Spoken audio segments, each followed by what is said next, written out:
Hello and welcome back to the Paranormal Podcast, the 27th installment of the Paranormal Podcast. Seems like yesterday was just the first one. So if you've been here since the beginning, thank you so much. And if you're new to the festivities, welcome. Welcome to the party. My name is Dan Pasella, co-founder, lead investigator, Orange County, New York Paranormal. And this is the Paranormal Podcast. If you haven't already, please subscribe, rate, and review on whatever podcast platform you are currently listening to us on. There is a video version of this on our Facebook page and our YouTube channel. Make sure to like and subscribe there because we also publish all of our investigations and all of our other content onto those pages. We're on Instagram as well. And of course, you can find all that stuff also on our website, www.orangecountanynyparanormal.com. So we're in the season now for us, where we are starting to finalize the events we're going to be doing when we get into October. I know it's May, but at the same time, think about how quickly it became May. So October will be here very fast, and it is a month for us where we are doing a bunch of events, and this year, the requests have been fantastic, and we're going to have so many events to share with you. But it got me thinking about the business side of the paranormal, and it is a business, and that's not a bad thing, mostly, but it's also a real thing. This whole thing is a business. Capitalism is business. We are in America. This show broadcasts from America. It's where we investigate in mostly, and it's all about business. So I wanted to talk about that and maybe talk about some things that you might not consider when thinking about paranormal investigation. Now, this isn't about the ethical argument that can be had when it comes to using spirits to make money or to gain notoriety. That is a whole conversation in and of itself. I could do a whole podcast episode on that. Maybe I will. Today is about the business side of it and what takes place and why it's good and why businesses sometimes can't wait to talk about their spirits and why some do not want it out there. So let's talk about it, because the business side of the paranormal, it affects you, it affects us, it affects all paranormal enthusiasts. I'm always fascinated to hear how someone finds out for the first time or gets an idea for the first time that their business or location might be haunted.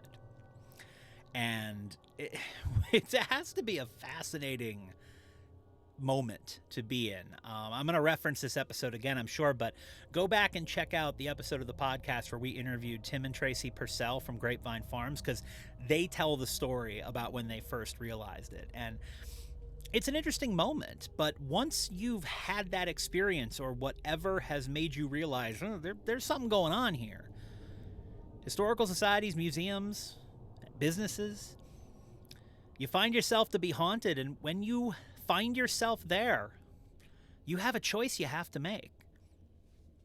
You can disclose it, and some hide it, or at least hide it for a while until they're comfortable talking about it.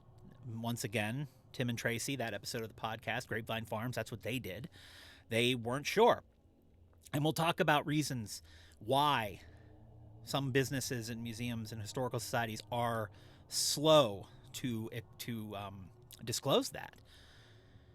Many places could choose to hide it. They do not want that out there. The drawbacks that they think of in their minds make it to where they do not want anything to do with it.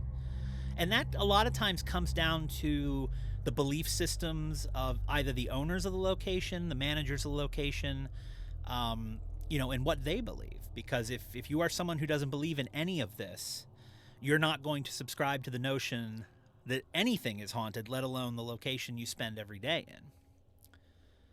And then there's the ones that we are the most familiar with because they're the ones that allow us to come in. The locations that embrace it. And a lot of locations not only embrace it, they go all in. Some of them because they want to, some of them because they have to in order to survive. Now, if you're listening to this, you're likely an enthusiast for the paranormal or an investigator, or someone who's at least into it and interested in the paranormal field. So it would be hard for people similar to us with similar beliefs to maybe understand, why wouldn't you disclose it? There are reasons. There are reasons, and everybody has their own reasons, and you have to respect that. But when it comes down to it, once you open that particular Pandora's box, you cannot close it. Once it's out there, once you have put out there to the world that your business is haunted, there's no taking it back. There's no, oh, never mind. It's out there. And the enthusiasts and all sorts of people and folks and media outlets are going to find that and find out about it. And there are risks to admitting that your business or museum or society is haunted. You could turn away customers, patrons. We talk about belief systems.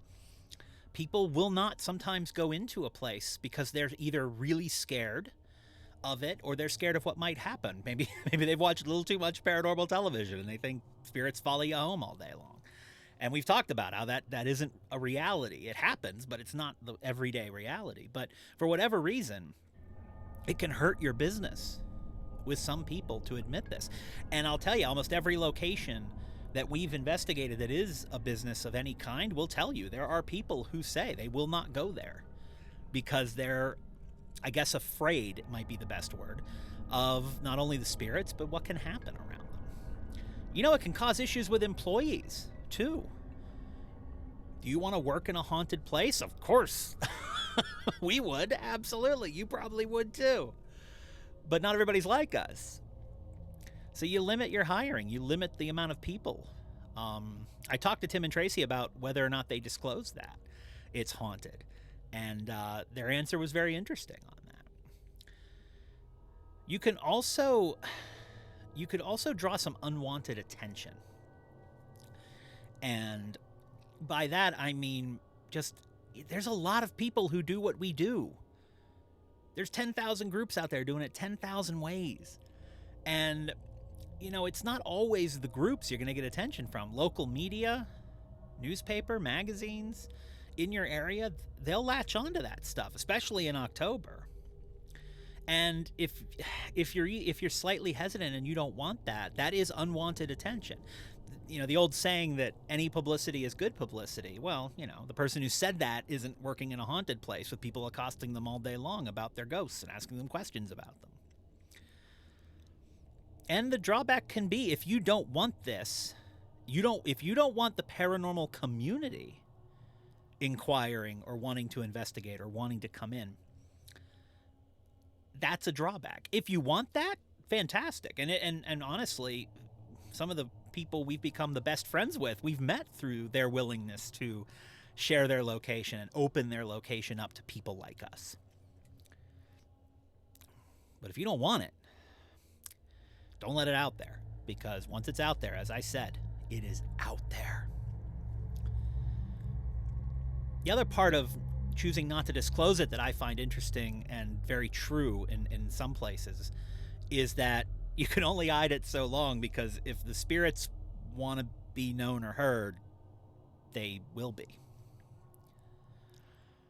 We've had several locations where they're like, yeah, we weren't going to say anything, but too many customers kept seeing this. Too many patrons kept seeing this. People were hearing this. People were hearing that. And after a while, you know, it gets around. Word gets around quick. And you know, so you have a choice when somebody walks up to you and says, hey, I saw this, I heard this. You can ignore it and pretend it isn't happening. Or you can realize that there are some advantages from a business standpoint to embracing the paranormal activity going on in your business or museum or society or whatever.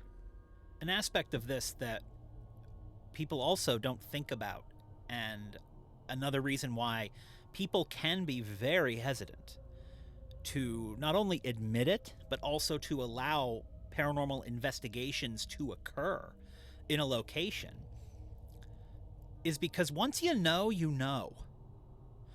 And we actually talk about this with almost every location before we do an unveiling or before we investigate somewhere for the first time. And we've had the honor and privilege of being the first investigators to investigate several locations, which is always a privilege that a location will trust us enough to be the first they allow in. But investigations get evidence usually. And that's awesome. We love it. We love when investigations get evidence. But once you know it's real.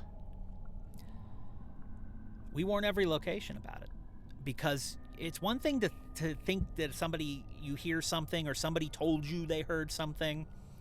But when I'm sitting there across from the owner or the manager, and I'm saying, here's what we captured, and here's the moment we captured it, and here's the exact place that we captured it, there's an element of realness that occurs that you didn't have before then. And to a lot of folks, that can be really intimidating. It's the reason why I feel that a lot of times when we're talking to folks about doing residential investigations in their house, I'd say about 80% of the conversations we start don't end with an investigation. Because we say, now here's the thing, if we go in and we case the property with digital recorder and all the other equipment that we use, we might find something. Are you prepared for that? A lot of people aren't. And of course, you can't control what kind of evidence you find. What if you don't like what you hear? What if it is disturbing to you in some way?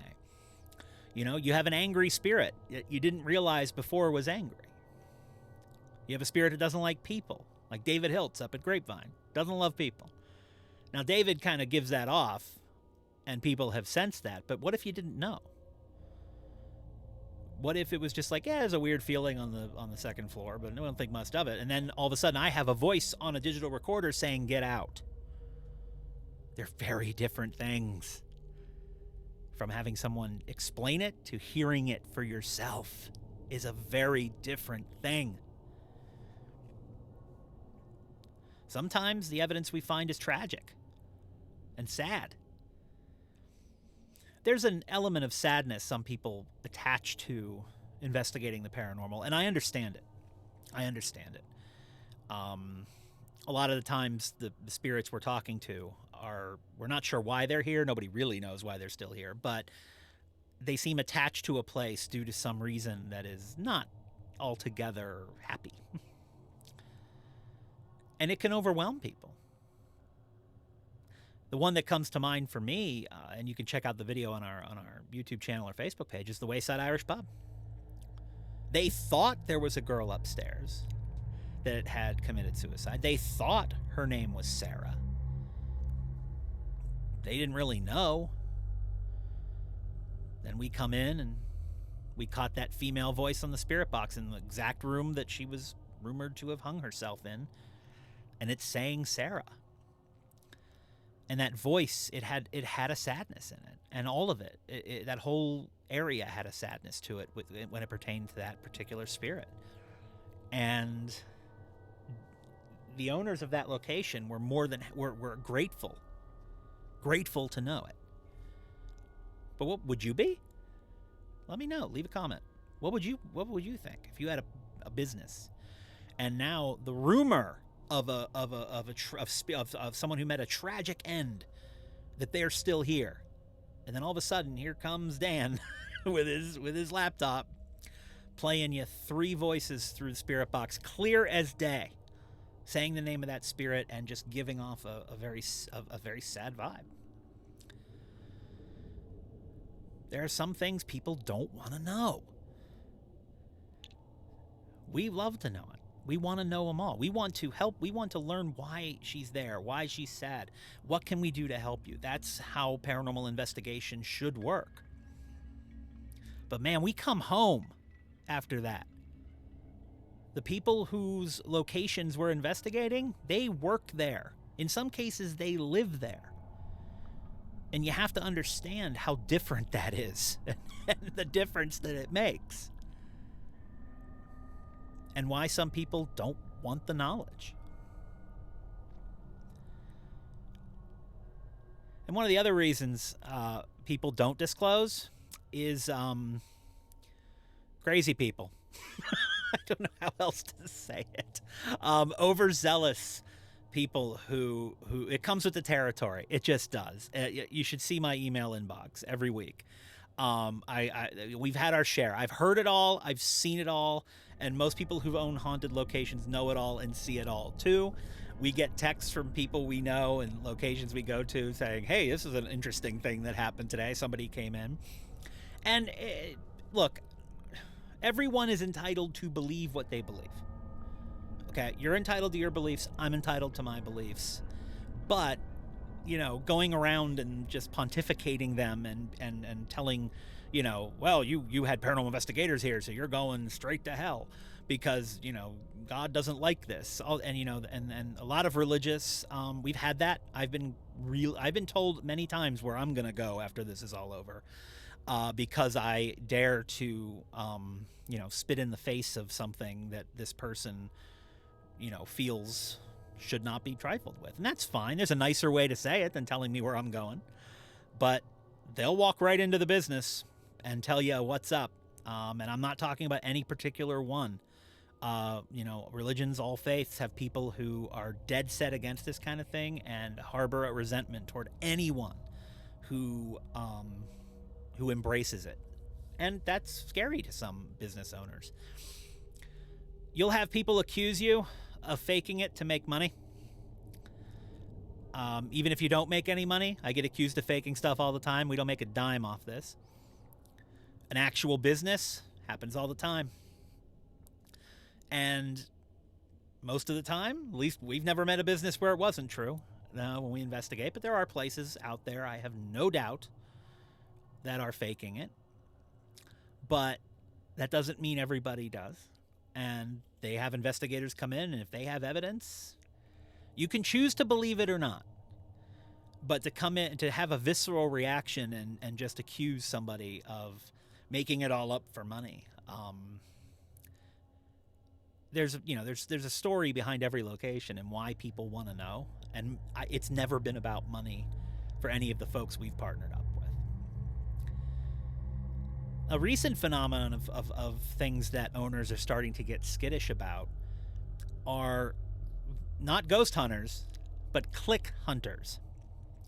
People with YouTube channels, people who want to make a name for themselves, people who want to over-dramatize stuff, people who aren't seriously paranormal investigators. The one that irks the heck out of me the most are people who fake being a psychic medium. Because if they knew what it was really like, and I don't, but I know, and I've met enough legitimate mediums to know, it is not a gift. It is a curse sometimes. You know why? Because you can't turn it off. It never stops. The voices, the images, what you see, what you feel, it never, ever stops. I've met a lot of ones that were not legit. I've met ones that are. But, these are people who want access to locations, who want to come in. And it's not about the location. It's not about the spirits in the location. It is about them. Drives me crazy because it happens way too much. There are so many great paranormal groups out there. Don't let people like that sour a business on doing it. But it does. They do because one of the locations that we've done a lot with, they had somebody come in and we investigated there, and they have spirits, and it was exactly kind of the spirits they thought they were. And the YouTube video was titled something about a demon in this location. And I'm like, that's unbelievable. And the video has nothing to do with a demon being there. There isn't. There's nothing even close. Click hunters. That's all that person is after, is the clicks. All those reasons and more are why owners are very hesitant in a lot of cases to let people come in or to even disclose they're haunted at all. If you are listening and you are a owner, a manager, or controller of a location that you feel is haunted or you've had haunted experience in, but you just, for all the reasons I've mentioned already, you are hesitant to share. There are benefits to disclosing a location is haunted. They are plentiful and they are profitable. Remember, this is a business conversation, and profit is what business is about. Paranormal events. Locations that do these events really do well with them most of the time. Paranormal's hot, especially in the fall.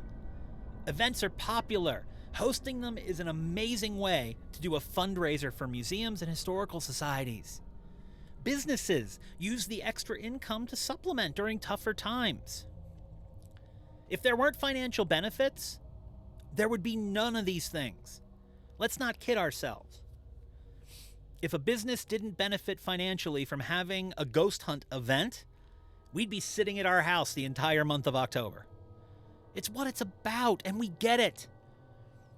But it's a transaction. It helps the location, and we get to experience the location. So everybody wins. It helps the field, and it helps these locations. Not everywhere can be these giant, iconic locations. Most haunted locations that do these events are small businesses or historical societies or museums or whatever. These small places that use this income to stay in business. And that's what, I mean, museums always need income. Sometimes these kind of events are the lifeblood of a location like this.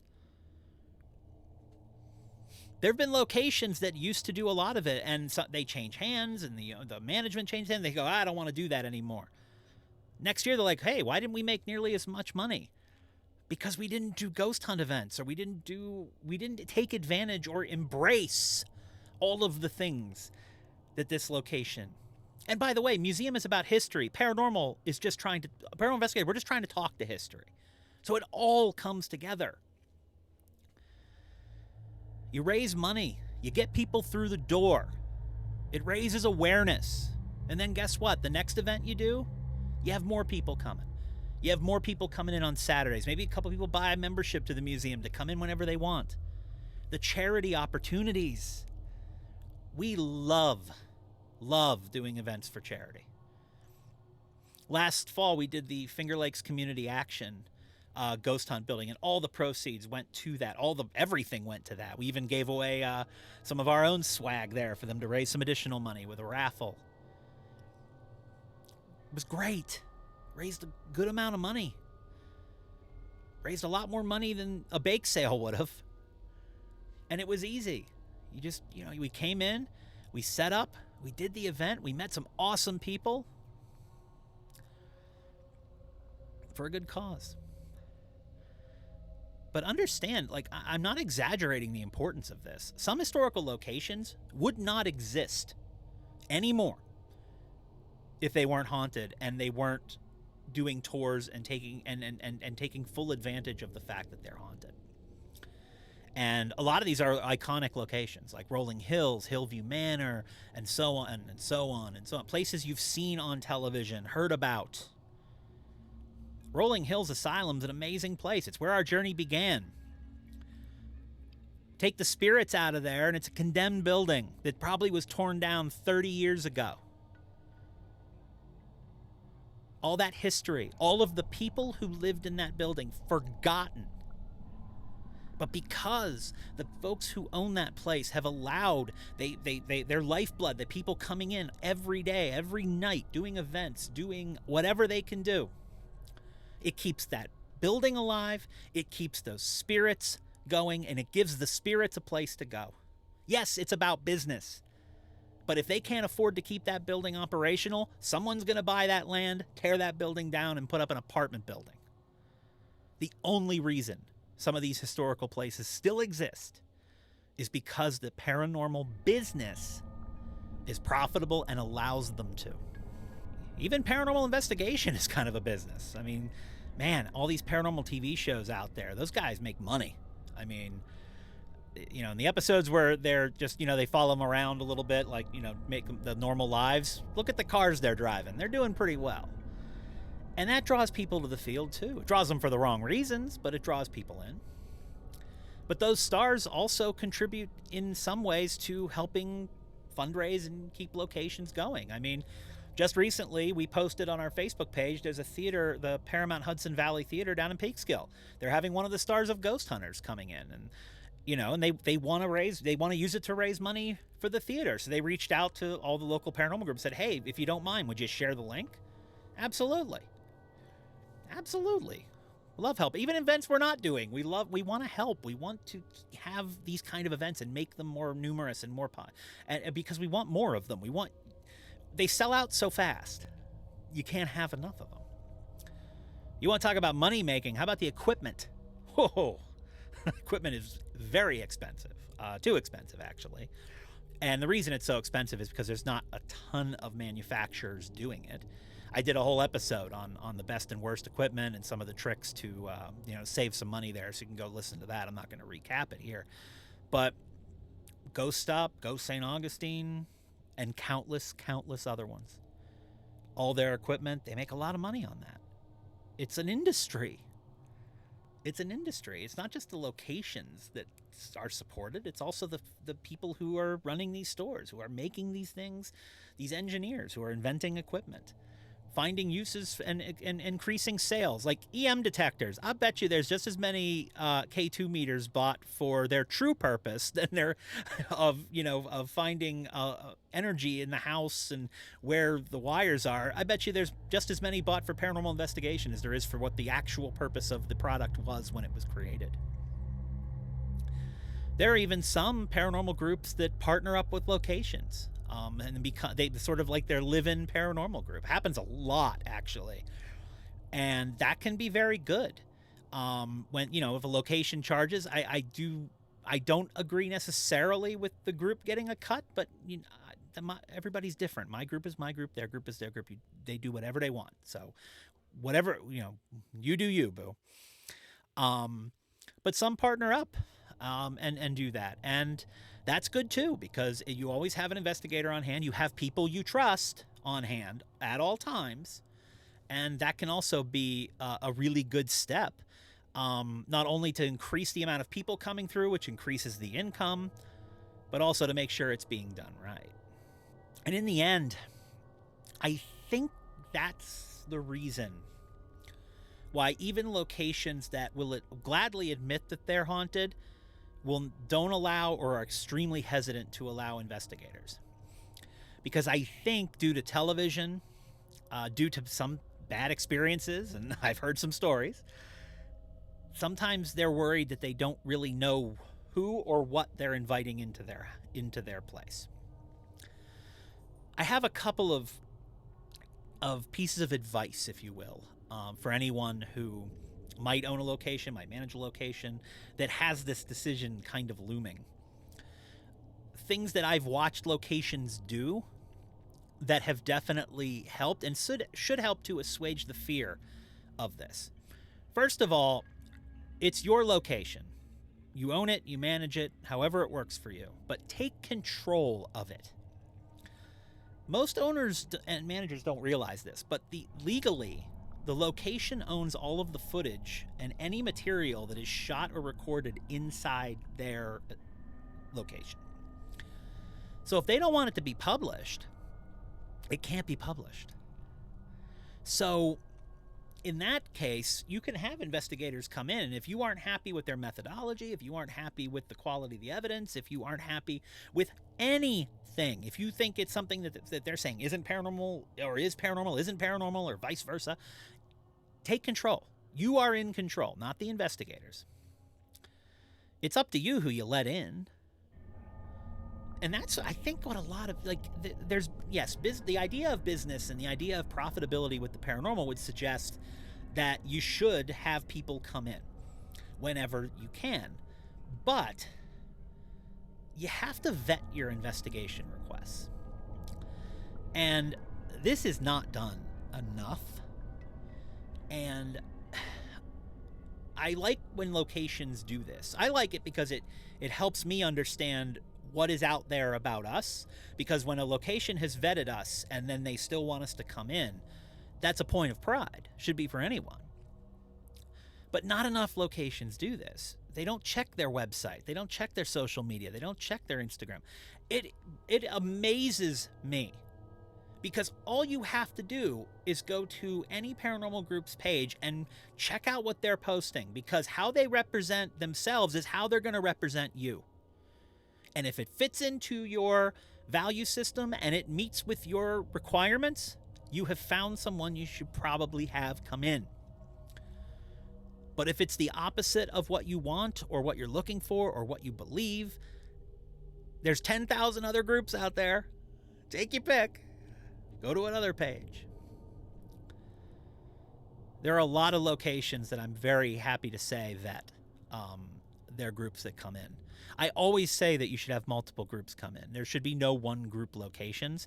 I have been boxed out of locations because there's one dominant paranormal group, and it drives me crazy. Like, you don't want another approach? You don't want to see if there's another connection? Drives me crazy. Can't do anything about it, but we have said we will never be that anywhere. Like, you know, it's, if you want us the most, that's fine, but you have to let other people come in every once in a while. The other thing I've told just about every owner that was hesitant to talk to me is charge something. Anything. And trust me when I say, I love investigating for free. Don't get me wrong. But if you have some kind of pay scale or charge or standard fee, you're going to weed out people who aren't serious.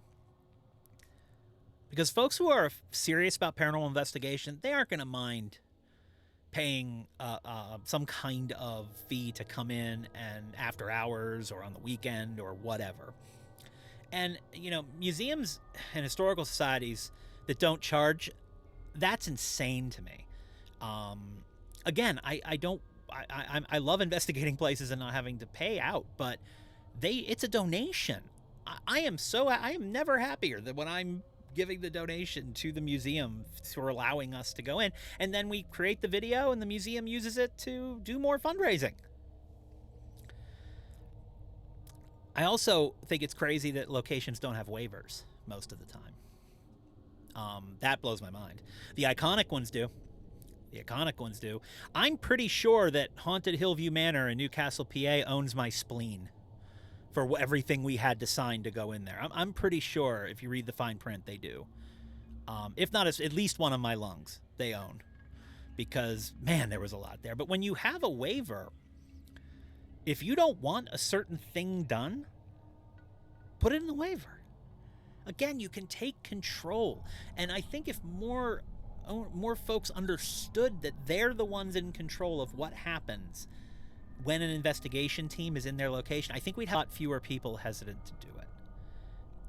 My favorite of all time is Emily called up one of the locations in the Haunted Trail of New York magazine to, you know, that's where we scouted out a lot of locations from, to see if we could come up and investigate. And the answer she got from them was, oh, we don't like people to know we're haunted. You're in the Haunted New York magazine that you have to pay to be in. Also, if you don't want people in, don't put yourself in the magazine. That's the rule there. But again, it's just take control. I wish owners of haunted locations would understand the power they have and the control they have to get the kind of investigations that they want to occur in their location. You want nothing but psychic mediums? That's out there. You want nothing but scientific approach? That's out there. You want dowsing rods? That's out there. You want Ouija boards? That's out there. There is a group out there that specializes in absolutely everything, and I guarantee you there is one of those groups within 50 miles of wherever any of you are sitting, because there's that many paranormal groups. The business of the paranormal allows the paranormal industry to exist. And the folks who have realized that it can be profitable, they've saved a lot. They've saved their businesses in many cases, and their museums and their societies in so many cases. So when you do have to shell out a couple bucks to go to a ghost hunt event, realize that the business of the paranormal, and if it wasn't for that, that location wouldn't be allowing any of us in. Quick update on us and our adventures and what we are doing. I mentioned a few episodes ago that my wife, co-founder and co-lead investigator Emily is recovering from hip surgery, but her recovery is almost complete. And because of that, we have been getting ready for a summer full of investigations. We are going back up to the Seneca Falls Historical Society in June, and we will be doing an event there in October. I don't know when those tickets will go live, but we'll let you know. And another exciting thing, if you've listened to the podcast before or watched any of our content, you would know that we are very honored to be volunteers of Hyde Hall at Glimmerglass State Park in Cooperstown, New York. And we assist the staff with investigations. We do events with them, just whatever they need. And they've asked us to come back this summer and assist in another investigation of the property, which we haven't done a proper investigation with them for a couple of years. So we're very excited about both of those things. We have a couple other things working, but it's kind of exciting to get back to being able to plan things again now that Emily is thankfully recovering from the hip surgery. So look, if you're not subscribed to our Facebook, Instagram, YouTube, if you want to keep track of all the places we're going, go ahead, check those out. It's going to be a busy summer, and I'm very excited about it. But in that excitement, I mean, I understand. I've always understood. I come from a business background. The paranormal, while a passion for many, many people, is a business. And there's nothing wrong with that. That's kind of the key point I'm trying to make is, yes, like all things, it is a business. But that's not a bad thing. There's such a negative connotation to saying something is a business. If it weren't, not only will we not have any access to amazing locations, but as I said, the historical and iconic locations, a lot of them would be dust. You can like the business aspect of the paranormal field or not. But at the end of the day, it's here to stay, and that business is perfectly normal. Thank you so much for tuning in, and we'll catch you next time on the Paranormal Pod.